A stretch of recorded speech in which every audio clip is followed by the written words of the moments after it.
Assalamualaikum warahmatullahi wabarakatuh. Baiklah, di sini saya akan memaparkan materi tentang pengembangan obat.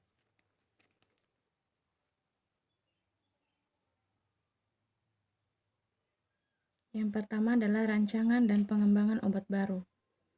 Sebagian besar pengembangan ini dilakukan secara coba-coba tanpa desain atau alasan yang jelas, sehingga hasilnya kurang maksimal dan memerlukan biaya yang sangat besar.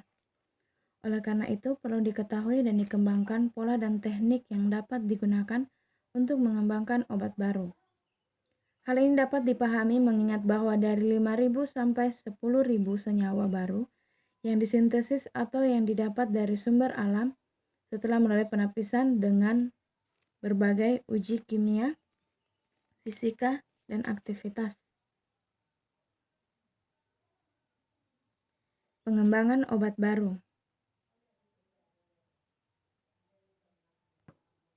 Ada beberapa tahapan dalam penapisan senyawa obat baru.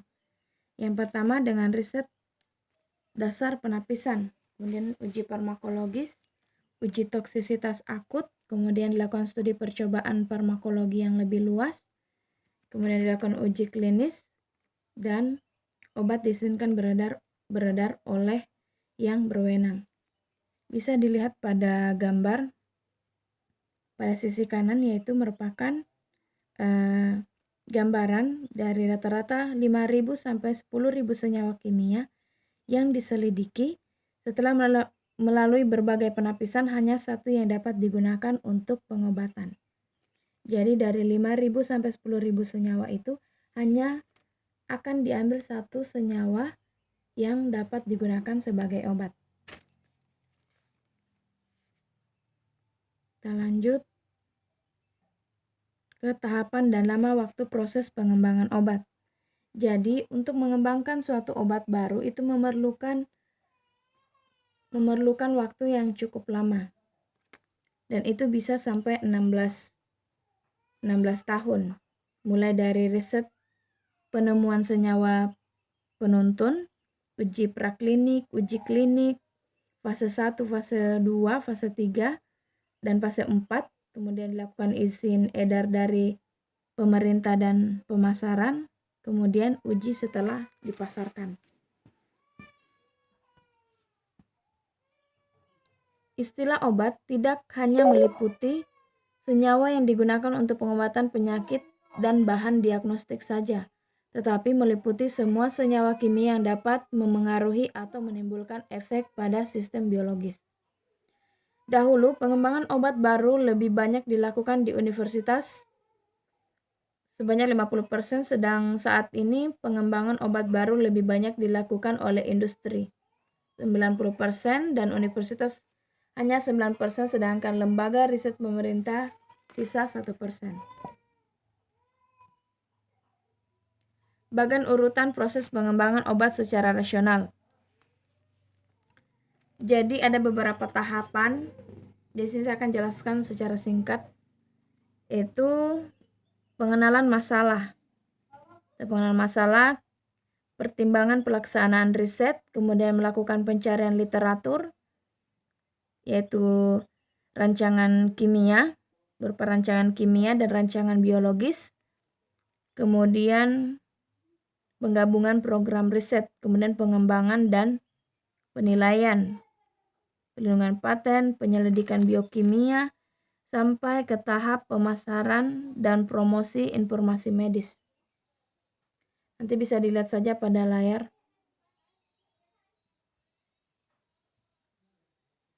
Selanjutnya itu senyawa obat dikatakan ideal bila memenuhi beberapa aspek. Ini menurut Iming 2008.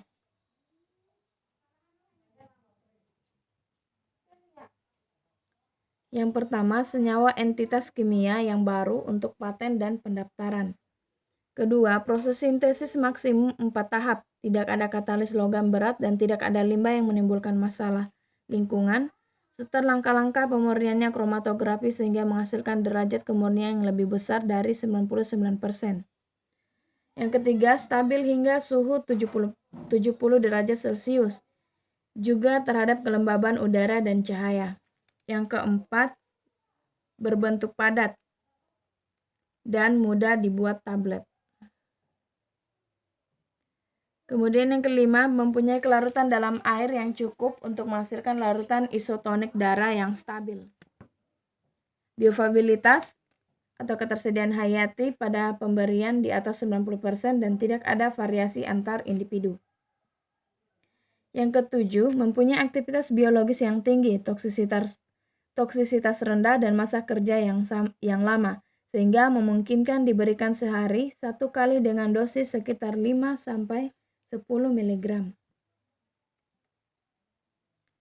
Selanjutnya adalah penentuan target dalam pengembangan obat.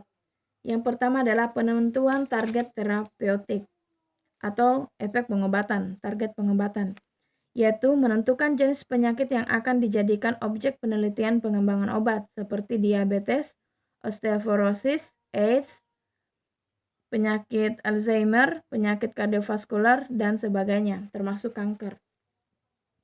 Kemudian setelah menentukan target pengobatan, kita lanjut ke target jaringan. Jadi target jaringan yaitu menentukan tujuan obat spesifik pada jaringan atau organ yang sakit. Setelah itu lanjut ke menentukan target sel biologi molekuler, yaitu merupakan alat yang sangat penting dalam penemuan obat, yaitu mempercepat identifikasi komponen sel baru, seperti protein, transport reseptor, enzim, dan gen yang terlibat dalam proses timbulnya penyakit, dan hal-hal ini sangat berguna dalam pengembangan obat.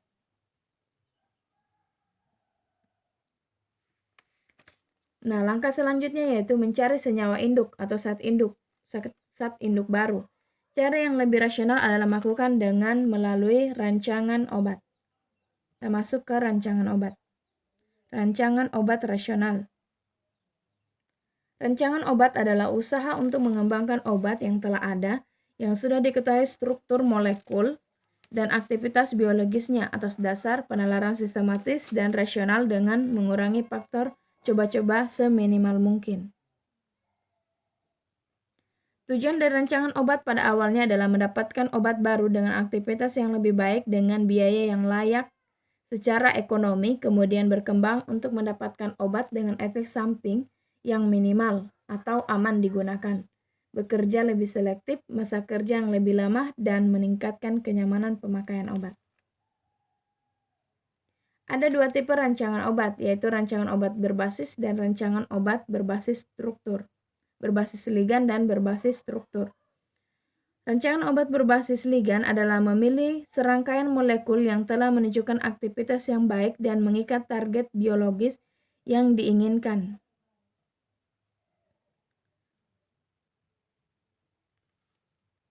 Dari data penelitian hubungan kuantitatif struktur aktivitas atau HKSA. Kemudian rancangan obat berbasis struktur adalah merancang molekul-molekul yang dapat masuk dalam lubang pada sisi reseptor dan dapat berinteraksi dengan reseptor secara serasi. Pemodelan molekul. Pemodelan molekul merupakan suatu cabang ilmu kimia untuk evaluasi sifat-sifat molekul dan struktur, menggunakan kimia komputasi modern dan grafik molekul dengan teknik visualisasi 3 dimensi. Pemodelan molekul digunakan untuk memprediksi sifat kimia fisika molekul obat dan mengetahui bagaimana gambaran senyawa dalam berinteraksi dengan reseptor. Lanjut.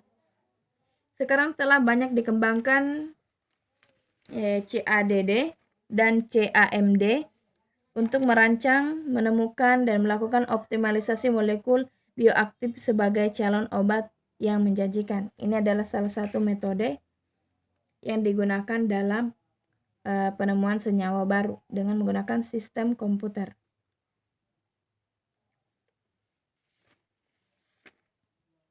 Lanjut, ini merupakan skema proses pencarian senyawa penuntun sampai menjadi obat. Jadi kita pindah ke slide berikutnya yang lebih singkat. Nah, di sini untuk menentukan senyawa baru, kita lakukan identifikasi dan karakteristik target makromolekuler. Setelah melakukan identifikasi, kita lanjut dengan melakukan uji karakteristik fisika, kimia, dan biofarmaseutik berupa kelarutan, lipofilisitas, dan absorpsi umum. Bagaimana nasib obat di dalam tubuh. Setelah kita mengetahui penentuan potensi dari senyawa tersebut, kita lanjut ke uji praklinik. Di sini uji praklinik yang kita lakukan adalah uji farmakokinetik, toksikokinetik, dan farmakodinamik. Setelah itu kita lakukan penapisan dengan metode komputer CAAD, kemudian kombinasi dengan kimia. Kombinasi dengan identifikasi senyawa secara kimia. Setelah lulus uji praklinik, kita lanjut ke uji klinik. Jadi uji klinik ini memiliki 4 fase.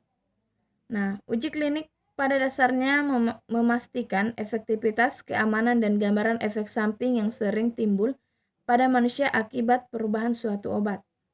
Jadi pada fase pertama itu dilakukan pengujian suatu obat untuk pertama kalinya pada manusia. Jadi ini merupakan tahapan yang paling awal yang dilakukan.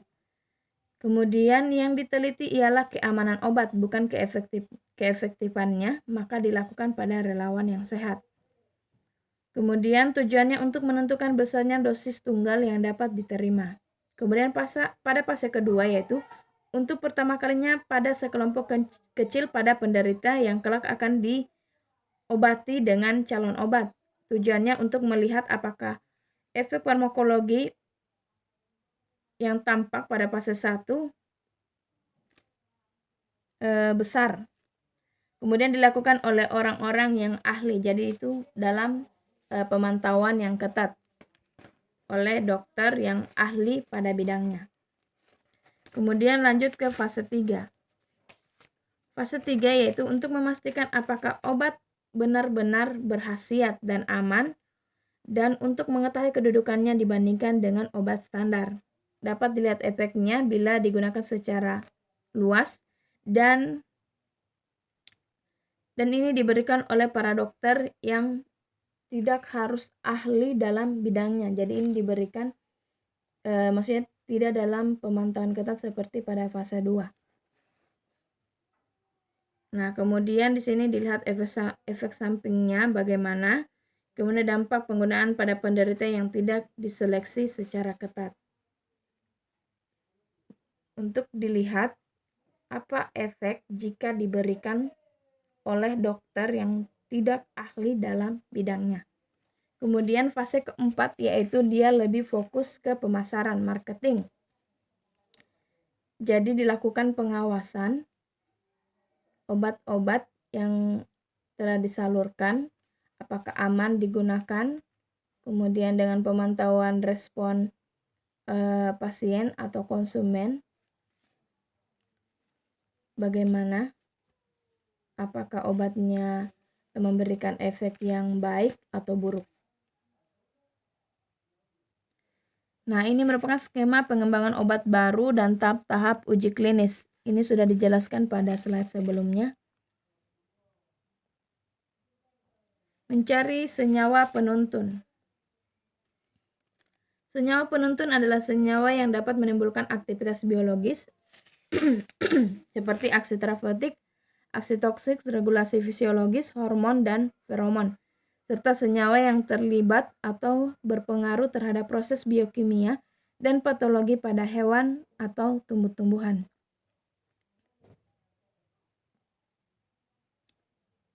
Beberapa pendekatan dalam mencari dan menemukan senyawa penuntun. Yang pertama adalah penapisan acak senyawa produk alam. Penemuan senyawa produk alam pada umumnya dilakukan dengan penapisan secara massal dari bahan alam, diisolasi dan dimurnikan senyawa yang terkandung, ditentukan struktur kimianya, diuji dengan sistem uji biologis dengan metode yang sesuai, sehingga didapatkan senyawa penuntun. Selanjutnya ada penemuan obat secara kebetulan. Beberapa obat kadang-kadang diketemukan secara kebetulan dalam laboratorium atau klinis oleh ahli farmasi, ahli kimia, dokter, dan peneliti lain. Selanjutnya, uji metabolit obat yang mungkin memberikan aktivitas.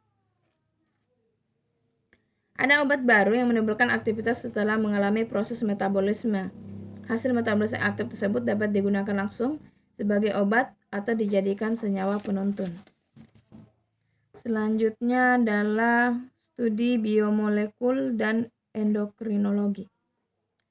Perkembangan pengetahuan tentang peran replikasi kromosom dan multiplikasi biopolimer membuka lapangan baru untuk menemukan senyawa penuntun pada rancangan obat. Replikasi DNA, transkripsi informasi genetik dari DNA ke messenger RNA, dan translasi protein pada ribosom memerlukan perhatian yang khusus karena banyak senyawa aktif yang dapat memengaruhi tahap-tahap penting proses biosintesis protein tersebut. Kemudian studi perbandingan biokimia. Proses biokimia bersifat universal sehingga senyawa antimetabolit dan antivitamin secara umum menunjukkan aktivitas yang juga universal, yaitu bekerja pada spesies yang luas mulai dari mikroorganisme, mamalia, dan manusia. Kemudian analisis mekanisme aksi senyawa multipoten. Senyawa multipoten adalah senyawa yang mempunyai kemampuan untuk menyebabkan dua atau lebih tipe aktivitas yang berbeda melalui mekanisme yang berbeda dan berbeda pula tipe reseptornya. Kemudian efek samping obat.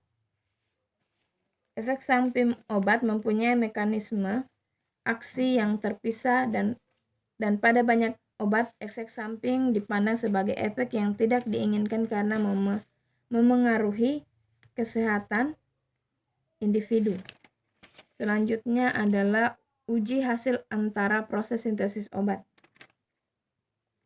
Senyawa antara adalah senyawa lain di samping produk yang terjadi pada reaksi sintesis. Kemudian merancang struktur kimia baru dan penapisan aktivitas biologis. Dasar pengembangan ini adalah melakukan sintesis senyawa secara kimia murni, kemudian dilakukan penapisan aktivitas biologis secara acak dengan harapan beberapa di antaranya mungkin menunjukkan aktivitas yang berguna. Senyawa yang menunjukkan aktivitas tertentu dikembangkan menjadi senyawa penuntun dan selanjutnya dirancang tipe molekul baru dalam usaha mendapatkan obat dengan aktivitas yang diinginkan. Selanjutnya adalah pengembangan senyawa penuntun. Pengembangan substitusi untuk mendapatkan yang lebih poten, spesifik, aman, dan efek samping minimal. Contohnya bisa dilihat pada layar, yaitu dari amfetamin dikembangkan menjadi metamfetamin yang berkhasiat merangsang sistem saraf pusat. Yang kedua, pengembangan spektrum aktivitas. Contohnya kombinasi aktivitas dari obat yang berbeda, di mana lidokain dikombinasi dengan adrenaline merupakan vasokonstriktor dengan tujuan agar lidokain bertahan lama pada reseptor sehingga aktivitas obat menjadi lebih baik. Kemudian modulasi farmakokinetik. Modulasi farmakokinetik adalah mengantar ketersediaan biologis dan fisiologis senyawa bioaktif dengan melakukan modifikasi molekul. Jadi sini tuh antara dosis dan efek akan dimodulasi. Maksudnya hubungan antara dosis dan efek yang mengatur hubungan antara dosis obat dengan kadar dalam jaringan target sehingga terjadi perubahan potensi obat. Di sini yaitu contohnya adalah antibiotik turunan penisilin dimodifikasi agar dapat bertahan pada asam lambung sehingga dapat diberikan secara oral seperti penisilin V, penisilin K, dan ampicillin. Contoh strukturnya bisa dilihat pada layar. Selanjutnya proses pengembangan obat secara konvensional, yaitu yang pertama pembuatan senyawa homolog, ini ada pada materi selanjutnya. Kemudian mengubah jenis atau kedudukan substituen pada rantai samping, mengganti bagian yang kurang penting dan mempertahankan gugus fungsi yang ada, konversi produk alam, modifikasi atas dasar tetapan kimia fisika, dari substituen, penggunaan prinsip isosterik, memisahkan campuran isomer, pembentukan senyawa kembar, modifikasi molekul secara alami, dan transformasi mikroba. Baiklah, itulah hasil pemaparan dari saya. Adapun kurang dan lebihnya mohon dimaafkan. Saya akhiri dengan ucapan Assalamualaikum warahmatullahi wabarakatuh.